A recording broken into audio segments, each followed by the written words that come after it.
On today's show, we are discussing the trailer teaser for A Quiet Place 2. We've got some comments from Rian Johnson about fan service in movies, and then we've got some Rise of Skywalker box office predictions.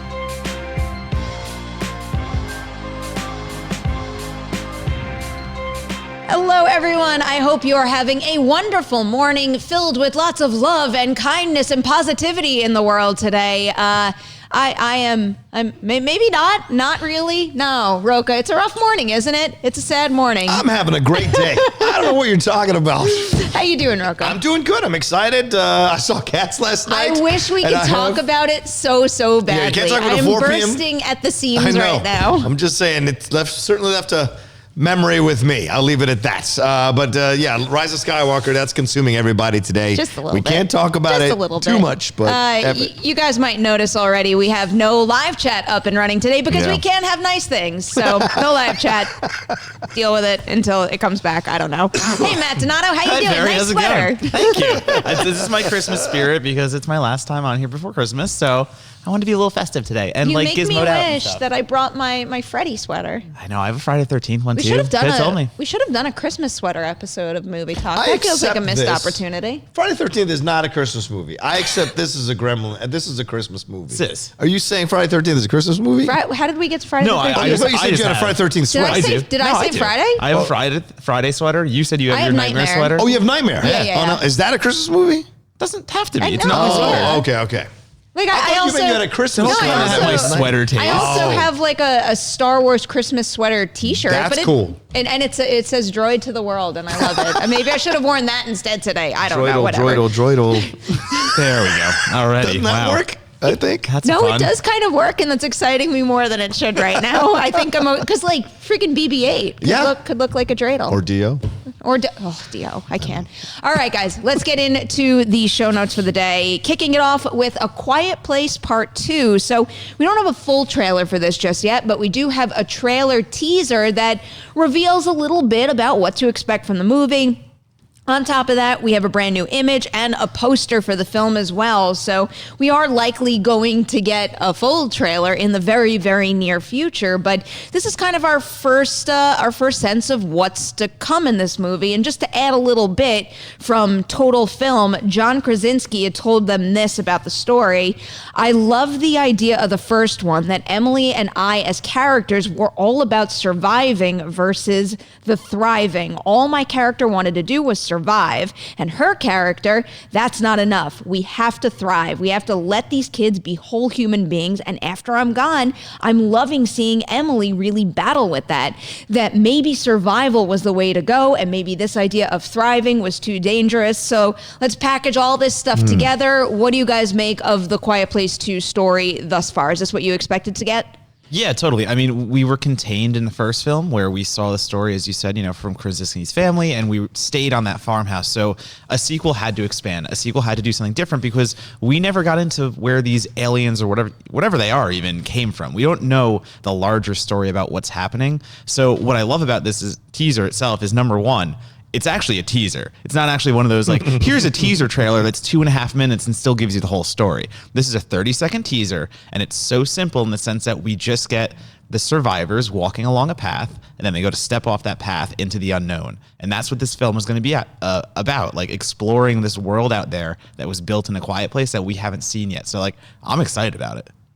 How you feeling, Roger? Yeah, I liked it a lot. I think it was a good teaser trailer. I think it kind of echoes what we saw. Just to clarify, it's not a teaser trailer. It's a trailer. Sorry, a trailer teaser. tease. I don't know. So all these freaking terms. I know. Well, whatever it was that we got, I like the fact that it echoes what we saw at the beginning of the first film, right? That journey, walking together in a line, not making a lot of noise, and then we of course we remember what happens to the youngest in that scene. So it brings that feeling back. Plus the idea of using sand, all of this echoes, but this idea that they're moving forward. This is what I think ties into John Krasinski's quotes here, this idea of moving forward, this idea of having to, it's like Walking Dead, right? The zombie thing is here. We have to deal with it. We have to find a way to thrive and survive and move on and have some semblance of a society. So clearly, she, and we saw at the end of the last film, there are all these different cameras and sounds, and it's occurring in all these different areas of the world. So what are the connective tissues here? Is she going to find a community? Is she going to find a city that's a quiet city that exists somehow somewhere. That's Quiet great. City. Yeah, Almost quiet like city. Bird Boxy in a way. Like getting into that world. And I like that the two kids are older now. So what are they experiencing? So to me, overall, it excites me a lot. And I like what John Krasinski was saying with the quotes, because Donato makes a great point. You have to expand. It's a sequel. You have to expand the universe. That's how you keep people excited. I personally wanted to see A Quiet Place in France, A Quiet Place in Russia, A Quiet Place in Brazil, A Quiet Place in Australia. I wanted to see that kind of, and when I spoke to the filmmakers on the red carpet for the Saturn Awards, I mentioned that, and they were like, "Oh yeah, that would be fun. Maybe if we make enough money, we'll start exploring that." So I love that. But this is great to get you back into the world of this thing. Well, truly, that was one of the first things that crossed my mind when the idea of getting more Quiet Place movies had initially popped up. Is, I thought they told a pretty complete story for this particular family, and I kind of wanted to see them take the anthology approach. But when you read Krasinski's quotes and also you check out the official synopsis of the film or a logline of the film, it actually is an interesting step forward for this family. I thought I was satisfied enough with the first step of their journey, but especially the way that you look at this clip, because obviously that shot that we see in this teeny tiny moment from the film, it's supposed to mimic something from the first movie, but also all three of them, it's a pretty strong character moment, because it just really represents like the real choice they have to make to step forward out into the unknown. They had done that path with like the sand sprinkled before, and now they're stepping into something that they don't know before to move forward. The only thing that makes me the slightest bit nervous, and I do know a lot of people out there have told me that Walking Dead has improved, but something that is still stuck in my mind from watching the same storyline play out over and over and over from season to season is the idea that I believe the line was they venture out into the unknown and discover that there are more than alien monsters threatening their lives. I just don't want this to wind up being a situation where it's less about the alien threat and more about maybe like a Negan-esque community of people threatening their lives. Because, as someone who watched a lot of The Walking Dead, that idea has been done to death in my mind. Yeah, like I checked out on The Walking Dead like season 3, and I kept watching until like season 7. So I hope we don't get into that territory. But number one, the idea is still fresh. We gave The Walking Dead a lot of time to kind of run itself into the ground. This idea is still new.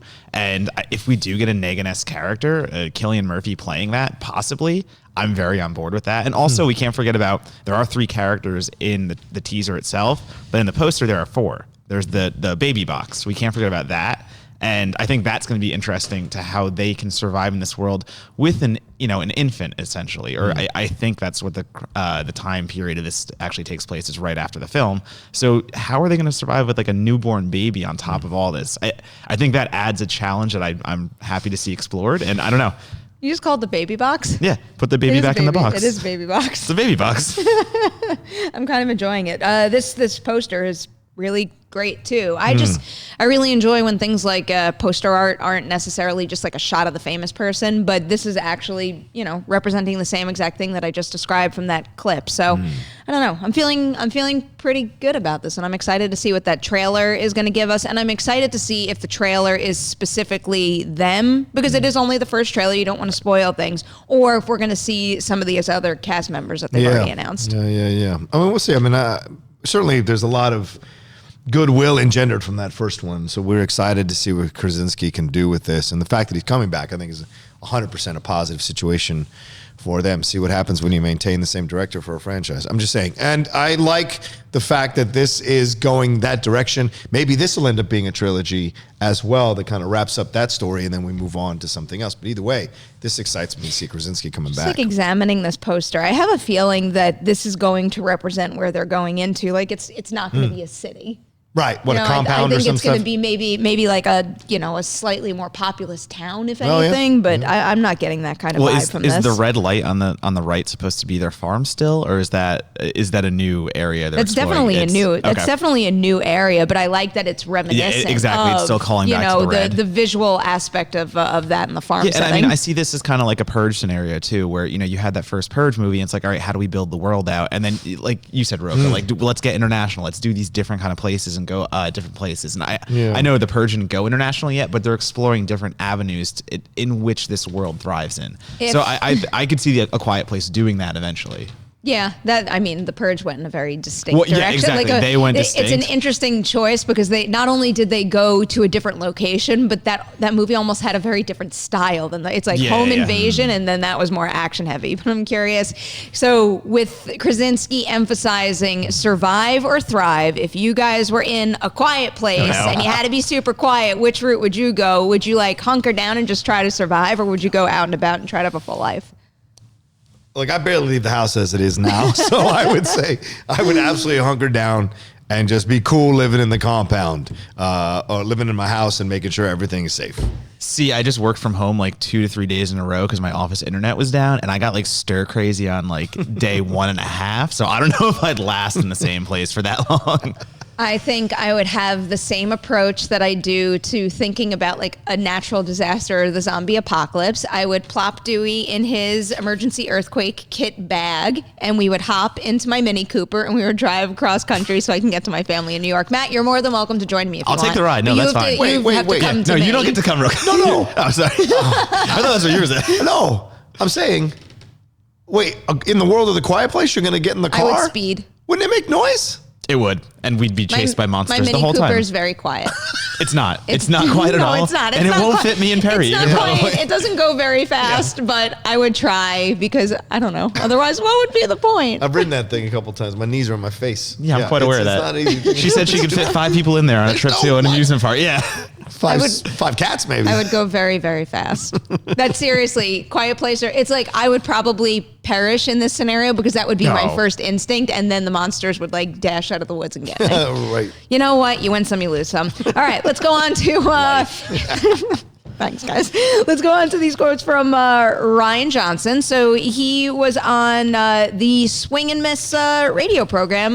We know the fine folks over Yes, there. yeah, Jen Decker and Cody Decker. So fantastic, those two people. Yeah, so they sat down, and I think he was primarily there to talk about Knives Out, but he talked about a little bit of everything. So there's some good Last Jedi content in there as well. But they specifically brought up, the idea of giving fans what they want in movies, and he told them this. So he kind of said the gist of it was that a filmmaker's creative process shouldn't be guided by what they think fans want, and he called it a mistake that would lead to probably the exact opposite result. And then here's the longer quote that he said. Even my experience as a fan, if I'm coming into something, even if it's something that I think I want, if I see exactly what I think I want on screen, it's like, oh, okay, it might make me smile and make me feel neutral about the thing, and I won't really think about it afterwards, but that's not really going to satisfy me. I want to be shocked. I want to be surprised. I want to be thrown off guard. I want to have things recontextualized. I want to be challenged as a fan when I sit down in the theater. What I'm aiming for every time I sit down in a theater is to have the experience with Empire Strikes Back, something that's emotionally resonant and feels like it connects up and makes sense and really gets to the heart of what this thing is, and in a way that I never could have seen coming. I will just ask you guys broadly, what do you make of this stance and these quotes? I think it's how can I say this? I think it's a good place to come from and to talk about fandom and to talk about how you approach movies. Certainly Knives Out, a genre that's been done multiple times before, murder mystery genre, he found a way to make it extremely unique and his own. Did the same thing with Looper, did the same thing with Brick, did the same thing with Last Jedi, you can argue, did the same thing with Last Jedi. Made it new, made it different. Doesn't mean you're right. Doesn't mean you get it correct. Doesn't mean it knocks it out of the park. It just means that's his approach to it. But as a fan, but I also take issue with this idea that if you give the public what they want, they'll just be like, oh, okay, that's not actually true. If you do it correctly, organically, and make it interesting, giving the public what they want, they will do more than, oh, okay. They'll be like, that's brilliant. I knew I wanted it. I didn't know you were going to do it like that. That's awesome. So I understand where he's coming from, but I also take issue with these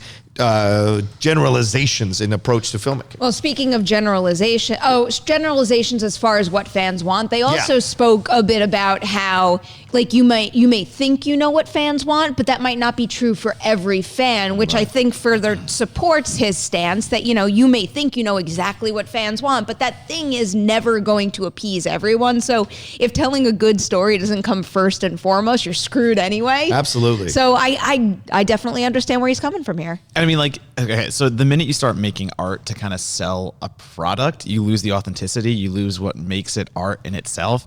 And, I kind of like wrote down, like, you lose the creative power as well, and you're not making art, you're making a product at that point. And as a viewer, I agree with Ryan 100% in the sense that I want to be shocked. I don't want to know what's happening. And the idea of selling me what you think I want versus me discovering that upon this journey unto myself, like, you're actually robbing me of like a narrative. You're robbing me of a story that I can discover on my own and realize that I like in the moment versus here's some spoon feeding. Here's what I think you will like. And it just hits all the buttons. It hits all the bells and whistles that it's a Star Wars movie. And I mean, am I allowed to say that, like, you know, I just saw the Rise of Skywalker and I really agree with Rian Johnson because that's what Rise of Skywalker was. It was a product. It was just, here, we're going to wrap up all the ties in the ways that we know Star Wars fans will know and like. Here's a bunch of cameos and callbacks, but that doesn't make an identity for a film. That just is a bunch of callbacks. Yeah, the fan service has to be organic, has to work inherently within the story, or else it does ring hollow. For those of us who do analyze these films and look at these films, we can't escape the feeling that it rings hollow, that you're doing it just to make people feel happy about being back into this world again, instead of doing it organically within the movie. I think the movie itself hits it right on a couple of those fan service, but I think it misses way more than it hits on that fan service stuff. And I hear Rian Johnson's point of view. I think somewhere in between JJ and Rian is where I sit, and that's where, and I'm comfortable sitting here. I want inventive new stuff, but I also want it to still make sense within the world you've already created and have it organically work and make me go, yes, I knew I wanted that, but I didn't know that was the way you were going to do it. And I mean, that's like, exciting. the idea of bringing a director in to I think that make takes a movie. more creativity. Go ahead, No, exactly. And playing off of that, Right. the idea you bring a director in is to get their unique vision on something. Right. We can have so many Star Wars movies, but a Star Wars movie by J.J. Abrams and Rian Johnson, as we've seen, are very different. And that's a good thing. The MCU, let's bring in a bunch of different filmmakers who have different perspectives and are going to give us varied movies. Right. I don't want the same thing over and over again. That's safe. That's boring after a while. And again, after we saw with The Rise of Skywalker, it does get boring because I don't want to see the same Star Wars story told over and over just with different characters. I feel like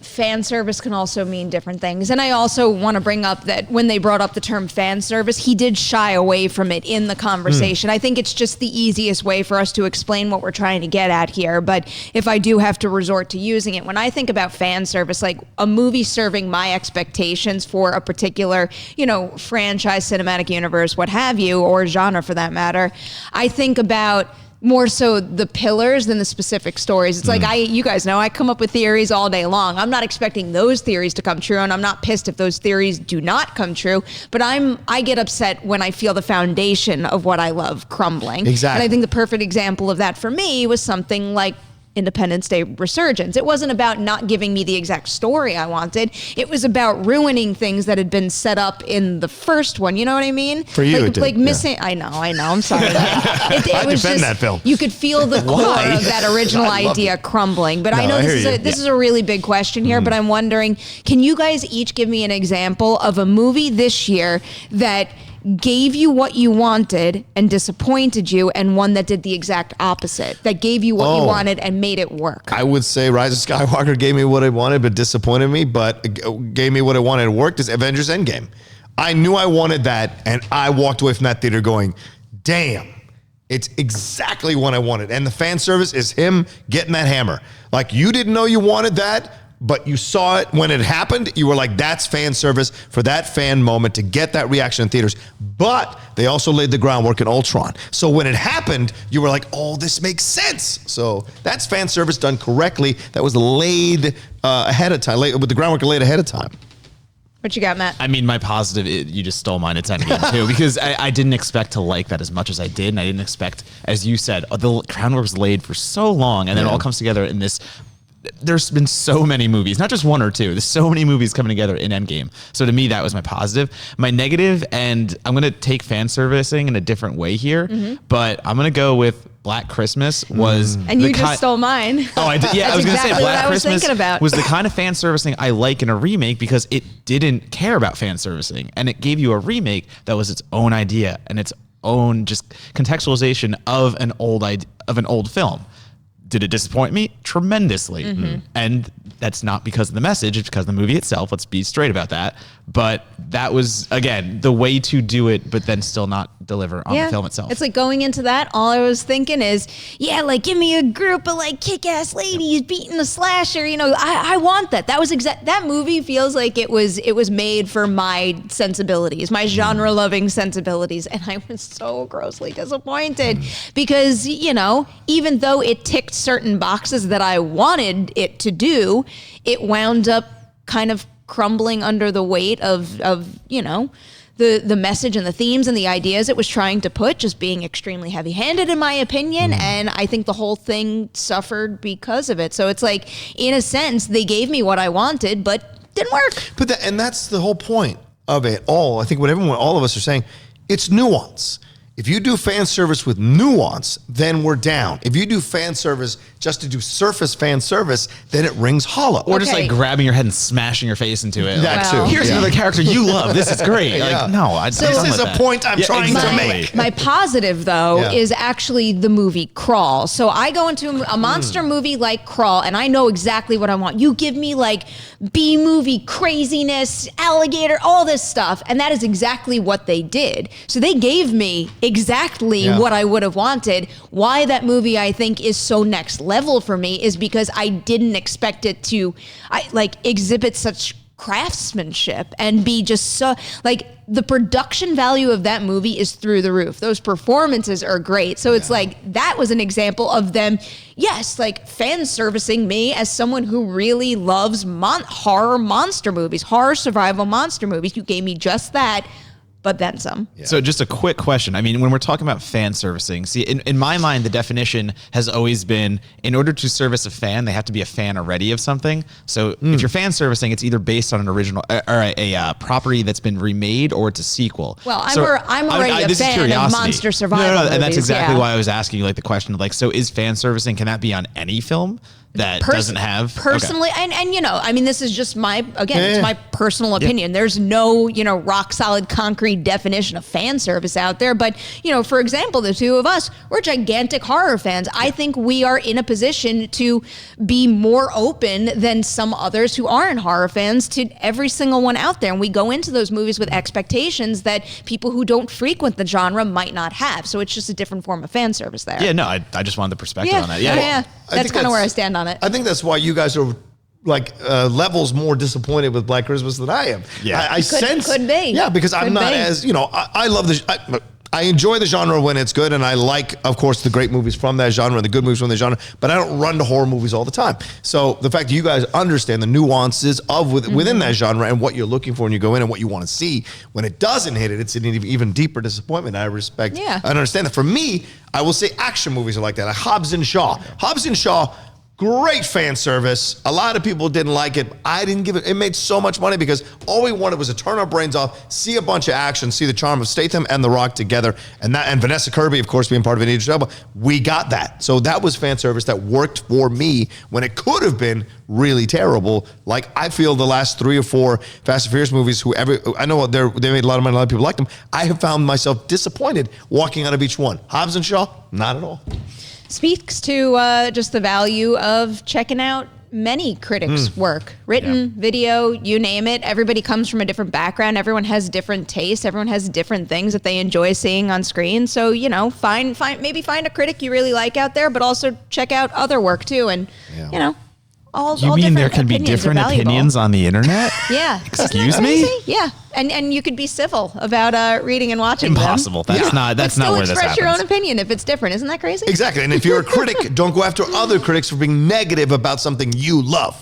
That's also important too. I'm seeing too many Star Wars takes where critics are saying, don't listen to other people's negativity about this movie. I'm like, no.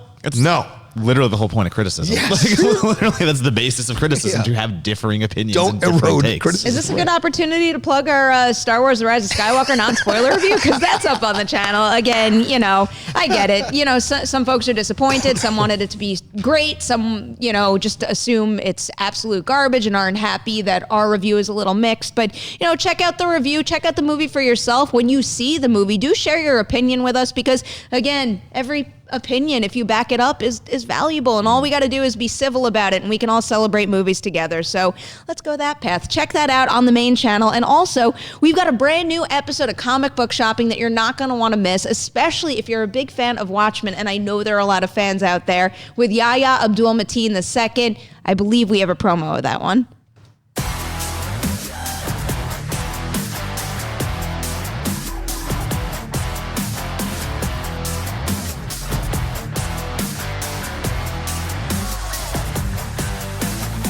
Welcome to Comic Book Shopping. We are here at Golden Apple Comics in the heart of Hollywood. I am here with Yahya Abdul-Mateen II. There we go. That's right, Black Manta, and spoilers for later, a character in Watchmen. They don't know what's coming, and then boom. And I'm learning right now, by the way. Yeah? Yeah, this is a lesson. It sounds like The Matrix. Yeah, I mean, it does. It does, doesn't it? Now, I haven't seen the last episode yet, so this whole thing has been like me dancing around knowing what happens, but will he spoil it in the episode? Probably not. But first, let's get some comics, man. Let's get some shopping. Let's do it.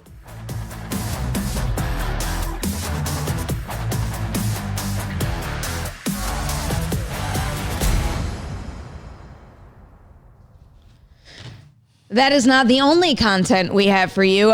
There is also, it's Rumor Mill, but it's actually the season finale of Rumor Mill coming your way later today. So check that out. Enjoy that show. Also, there's going to be a brand new episode of Collider FYC coming your way soon, and Mandalorian Chapter 7 spoiler review, all for you guys today. All right, let's move into our last story. Again, we are going back to Rise of Skywalker, but we're specifically going to be talking about box office right now, because this is one of the biggest releases of the year, and we're all dying to know how this thing is going to do, not just opening weekend at the domestic box office, but at the global box office, and then as far as the extent of its theatrical run goes. So what we have right now is, according to Deadline, Rise of Skywalker is expected to have a $450 million global opening weekend. Deadline is hearing that advanced ticket sales are on par with Last Jedi 4 days before the opening, and they also indicate a $200 million opening. However, tracking has the movie coming in at about $175 million. So let's start there. What do you guys think it's going to take opening weekend, and do you think it is going to top or come under Last Jedi? So I'm looking at this, 200 domestic and it tracking only at 175, and it's the final Star Wars film of this saga. It means a lot to a lot of people, but I'm gonna take the over. I'm gonna gamble here and take the over on the 200 domestic. I think it's just, this film too much has been leading up to it, and there's too much hype behind what it is and what it represents. It droves. Wait, you think it's going to go over Last Jedi or over 200 million? Oh, over 200 million. Okay, sorry. okay. Yeah, but under Last Jedi? What was Last Jedi again? 220. Over. Screw it. I'm going for it. I've never been so unsure of a prediction in my life. I have no idea what's going to happen. I thought you were going to say 400 million. Yeah, I mean, listen, if it was, never mind. If I had loved it, absolutely. But the thing is, there's so much that it's the most Star Warsiest film Star Wars has ever made. So I don't know what that's going to translate to box office wise. I don't know if people are going to come out in protest, like I think a lot of DC fans do. They come out and go in droves and go see a film over and over and over again to show their box office power. And I wonder if Star Wars fans will do that with this as the end of the saga, or did Last Jedi burn too many people? Did the mixed reviews? I mean, it's 50% of Rotten Tomatoes right now with professional critics.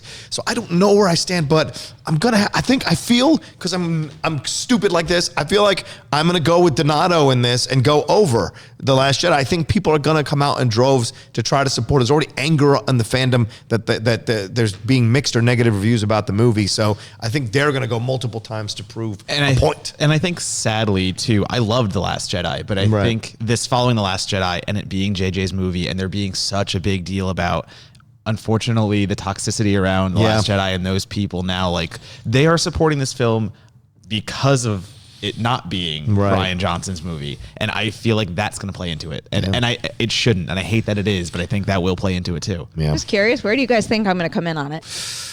Under. Yeah, you're right. Yeah. I am going under, and for a lot of reasons. I do think that the general consensus of the reviews is kind of influencing what I'm thinking right now, because I'm not going to say reviews make or break a movie at the box office, but I do think it has a little bit of an effect. I do think that lingering negativity from The Last Jedi is going to affect this movie. I also am taking into account the fact that we had a huge year at the box office with Disney making however many billions of dollars, but also, when we had Last Jedi, we didn't have an Avengers Endgame. And I really do think that something that could come into play now is, stats are, most people out there only see X amount of movies a year. And we had a lot of those movies come out already and do extremely well. So I think that could play a factor right now. But not only am I coming in under Last Jedi, I'm coming in under that $200 million mark too. And the movie that came to mind as far as a comp goes is The Lion King. And I think The Lion King opened with something like 191 or 192 million. And,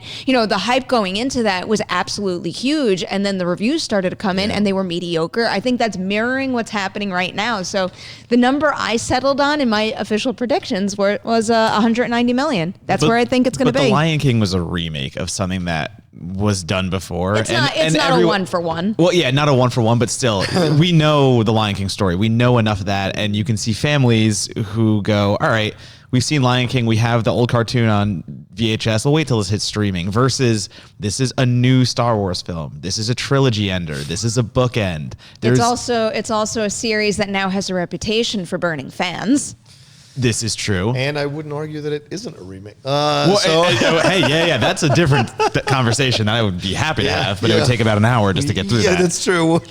So yeah, I'm definitely going under on this. And then, I'm waiting a little more on this until, let's say, we get, audience polling start to come in and also cinema scores, stuff like that. But at this point in time, because it isn't just about a huge opening weekend. We talk about this all the time. It's also about a movie's long legs at the box office. And with this one, I do fear that could be another thing to hurt it, because Force Awakens kind of like chugged along for quite a while. The Last Jedi did have a $220 million opening, which is nothing to knock it all. It's a huge amount, but then it dropped a lot quicker. And I think this could see, not nearly as many repeat viewings as it would need. Yeah. And I think that's going to wind up serving, probably particularly Jumanji very well. Yeah. It's like Jumanji had that huge opening, and when you have more money to lose, you can expect a bigger loss. But I actually think Jumanji is going to hang on because of the lukewarm response to this. Right, and we talked about that on Movie Talk on Monday. Yeah, it was one of the things I said as well. Like this idea that Jumanji depends on what happens with Last Jedi. Rise of Skywalker. So I think they should be happy as hell right now, because it seems like the formula has come back again. A film that's got mixed reviews on a franchise will help us go forward. And I think 1917 might get an elevation from this as well as counter programming. So who knows? Let's dig into the other half of this deadline report too, because it's pretty interesting. This is actually the headline of the piece and what really caught my eye. So they were saying.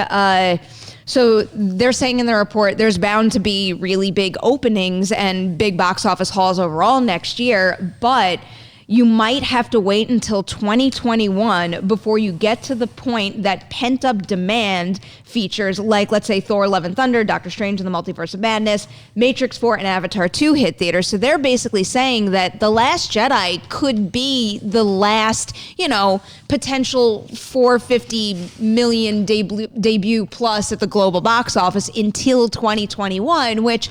I'll be honest, I hadn't really thought of that, but they make a good point, and I think they might be right on that. Yeah, I would push back a little bit. I would say Eternals. I know people, it's still far out. It's unknown. Not a lot of people know Eternals. Not a lot of people know Guardians. Yeah. But, you throw this cast in, right? You're talking Angelina Jolie, Richard Madsen, Salma Hayek, Gemma Chan. People went nuts over Kaman Nanjiani's abs the other day. Kit Harington. You got a bunch of Brian Tyree Henry. You got a bunch of great actors involved in this. And the Marvel machine behind it It's going to be insane what they're going to do with this thing and how they're going to hype it. I think Black Widow, I think they're going to be happy with Doctor Strange money on Black Widow or what have you. But I think with this, they are going to build over the next few months for Eternals that this is going to explode because Eternals is a massive story to tell. I would love to be able to look up these numbers really quickly, but again, Box Office Mojo's redesign, I cannot. I do wonder because when you bring up an example like Guardians of the Galaxy, yes, I think Eternals can be they can be good comps for each other. Right. But what did Guardians of the Galaxy open with domestically? Right. Wasn't it like we're not talking 450 plus? No, but that's at the beginning of the MCU machine, right? This is now a well-oiled machine that understands how to promote their film. So I think Guardians did incredible for where it was when it was released. I think now, if you drop this, Eternals, I think will blow up $1.5 million. Overall, wait, what? By the time it's done, $1.5 million? But I'm sorry, $1.5 billion. Yeah, By the time it's done with its run, I think $1.5 billion. I think it's going to. That's a lot. Yeah. I don't know. The Eternals is a great story. If they get it right, people go crazy for all we it. know, you could be right because again, I really do put a lot of stock in the idea of if you do give us an A+ superhero movie, even if it is characters that we're unaware of, it could really pop. But given I need to figure out a way to look up box office information more quickly now, but I gotta look up how far Guardians of the Galaxy actually went. But that's kind of the movie that I have in mind right now, and I know it was earlier in the MCU, but I don't know, Eternals doesn't seem to me like it's going to be one to refute this claim in this report. I totally get it. Right now, it doesn't look like it. I'm surprised you didn't go immediately for Fast and Furious. I mean, Fast and Furious possibility, but I don't know. Because that's the one. I need to know if Rock's going to be in it or not. And there's a lot of rumors whether he is or isn't going to be in it. Really? So if he's in it as a part of the film, a small part of the film, then I think this thing's going to explode. And you don't think, with Eternals that there could be MCU fatigue at all? And the fact that, No. How dare you speak such fallacies. 2021 is, 2020 at the end of the year next year is still like a long ways away. I mean, you never know what could happen with these gigantic franchises. If Black Widow is great, then there is no fatigue. People are going to be excited for the next thing. Well, that's the other thing. It was like, for example, this report brought up the great success of Captain Marvel. She was a brand new character brought into the mix, but the thing was, her movie was teeing up what wound up being the highest earner of all time in Avengers Endgame. So it does kind of go hand in hand. Right, and that's what I think. I think Feige might be, we'll start dropping hints of the connectivity of the Eternals to the rest of the Building MCU. it out. Yeah, building out, as he always does, smartly so. And we don't know what cameos may be in this movie at this point yet. So, for the record, Guardians of the Galaxy topped out at $772 million worldwide. Pretty good. And then Guardians of the Galaxy Volume 2 was $863 million. So $1.5 billion. That's a pretty significant leap there. but I think there's no Jolie in that list of cast at the time when it came out. Did you see the box office on Maleficent Mistress of Evil? Fair. But Jolie and an MCU movie, I think that's a good combo. Plus all the other people involved in it. I think I just feel like if they get it right, I think it's going to do I'm that. rooting for deserving movies to succeed. So if it's a good movie, I hope you're right. Where do you stand on all this, I'm just Matt? looking at the rest, like Bond, Black Widow, Mulan, Wonder Woman 1984. That's another one. I just don't think they have I don't think they have the ability to do that. I don't think they have the ability to pull those kind of numbers. Here's a good stat Fast and briefly Furious for is the one I would say, but go ahead. For Wonder Woman 1984, though, just so we can kind of put this into perspective here. So they wrote in their piece, if Wonder Woman 84 is going to do any business over 400 million, it would need to beat the comic book label, as in, DC Warner Brothers, their biggest global opener ever, which is Batman v Superman with 422.5 million. So just to give you a sense of the comparison that would have to happen. And I think the DCU does have good faith now kind of going into it. So it's a different world than the Batman vs Superman and that kind of stuff. I still think Fast and Furious is the only film that has the ability to beat or even come close to the Rise of Skywalker.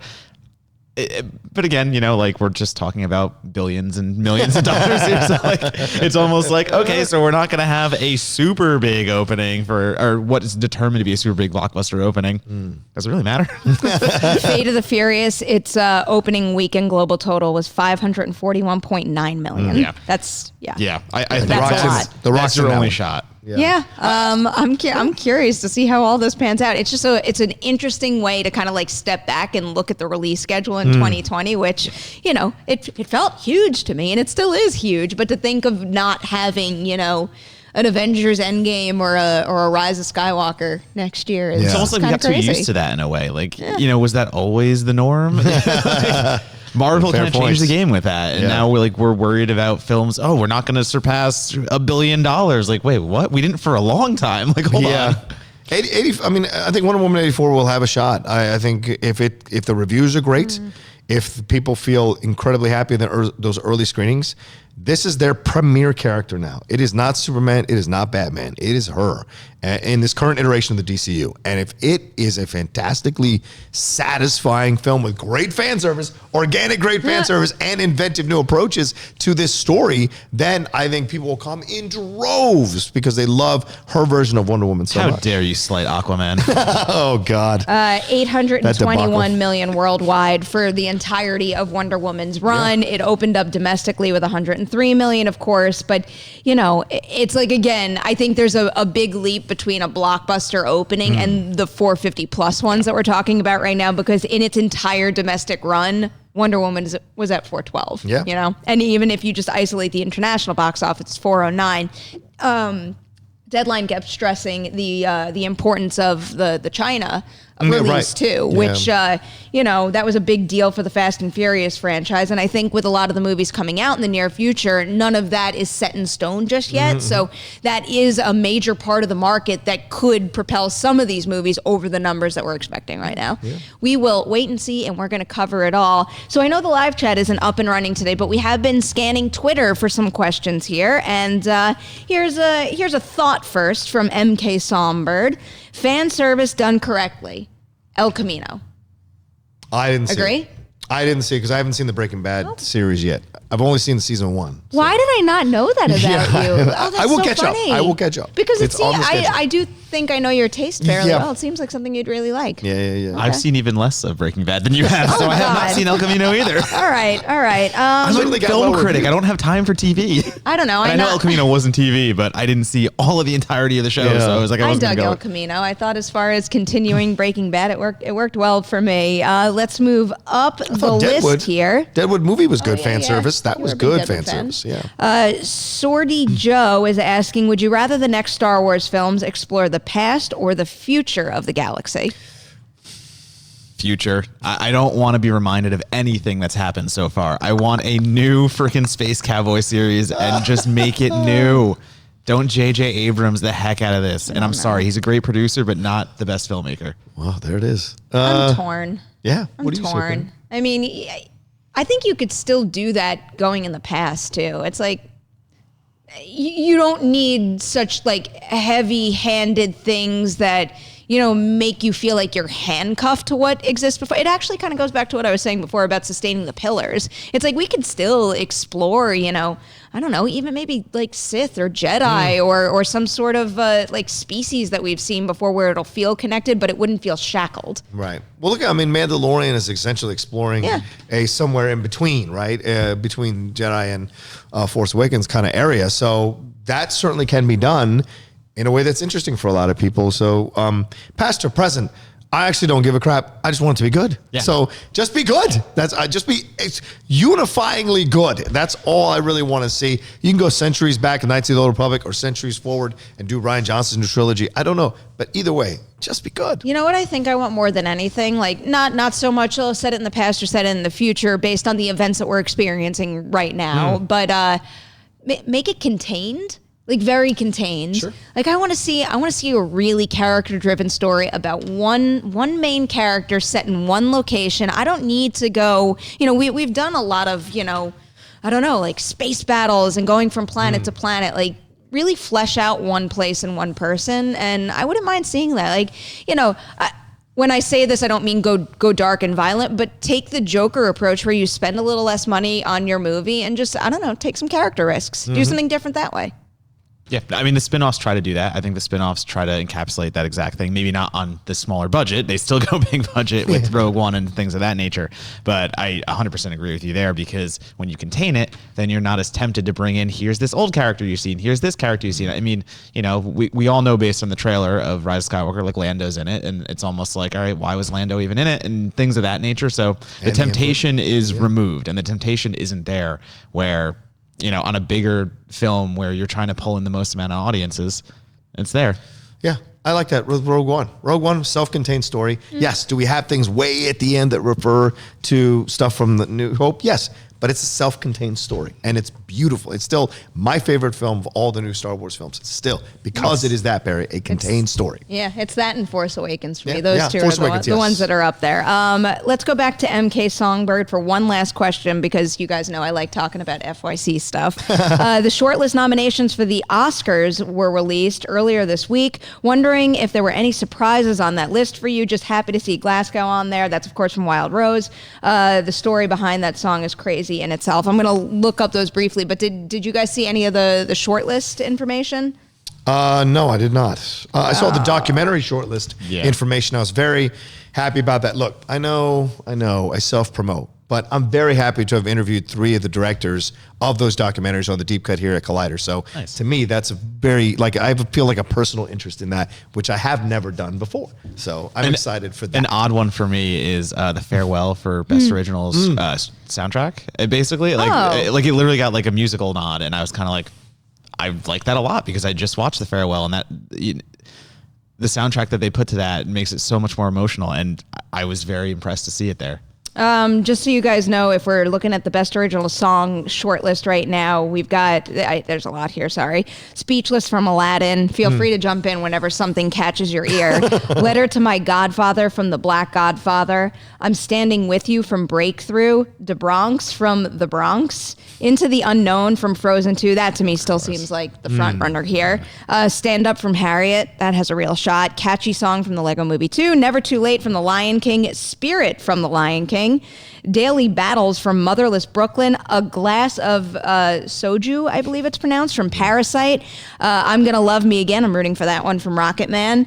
High Above the Water from Toni Morrison, The Pieces I Am. I Can't Let You Throw Yourself Away from Toy Story 4, and Glasgow from Wild Rose. Yeah, I'm obviously. I would love if Glasgow won. I just watched Wild Rose the other day, and rooting I might for it catch big up. time. Wild Rose is good. Movie might be in my top 10. It is in my Maybe. top 10. Yeah. I just submitted on It's it. great. It's crazy. It's on Hulu now. It's one of the. It's it one is of on the. Hulu? Is it? Oh, nice. Saw it last night. Highly recommend it. I feel like that's one of those movies where it doesn't matter what your dream is. If you've ever been in a situation where you've been told no and you need to fight for something, and or if you're in a position where you really want to go for your dream, but you have other obligations in your life, it's a very inspiring approach to that story. I'm a sucker for those kind of movies set to a musician's life. For some reason, just hearing their emotion through song is so much more impactful for me. So I was a sucker for Wild Rose, and it pulled me in just immediately. And Jessie Buckley is She's so good. If I were in control of the Best Actress category, she'd be getting a nomination. Absolutely. Yeah. A lot of people thought so after that movie initially when the reviews came out. So you just watched Did both of you just watch Yeah, it? like a Are week there ago. any other movies that you just watched in order to finish out your end of the year list that really surprised you? Come talk to me on the 31st. I'm staying here in LA,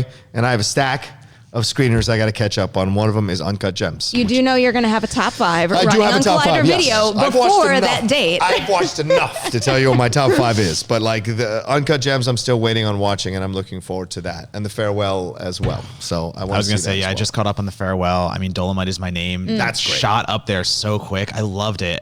Just looking at other things, Uncut Gems is my catch up. So If only I could put Deadly Games on my top 5. I'm just kidding. from a different But year, it's great. I wish. It's great. It's so good.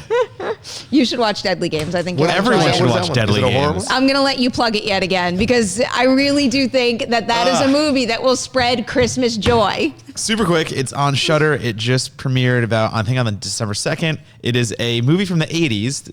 It's French that has been basically buried, never distributed here. Oh. Shudder got the rights. It is Home Alone meets Psycho Santa. It is the only way to do Wow. it. So you have a Home Alone setup where a small child has to defend his house against a Santa who has broken in, who just wants to play hide and seek, but the hide and seek is not that safe. Oh. So it's a dangerous scenario.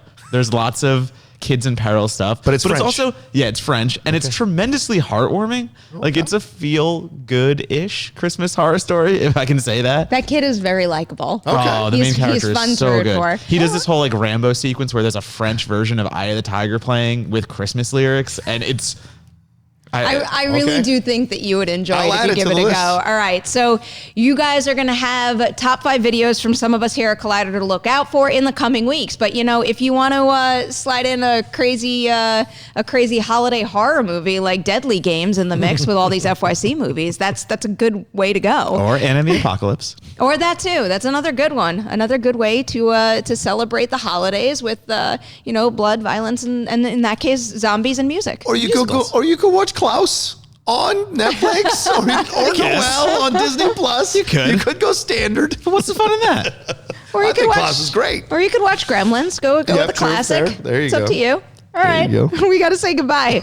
Matt Roca, thank you so much for your Thank you, time Perry. today. Adam in the booth and Dorian, thanks for helping us out with those Twitter questions. To everybody out there, I got to say it again. Just a reminder to be kind, be civil. Everyone has an opinion. We don't have to attack each other. We could celebrate movies together, and life is happier that way. So go do that. Like and share this episode of Movie Talk. Make your way on over to Collider Live. Enjoy that show, and we will see you tomorrow morning, 9 a.m. PT for a brand new Movie Talk.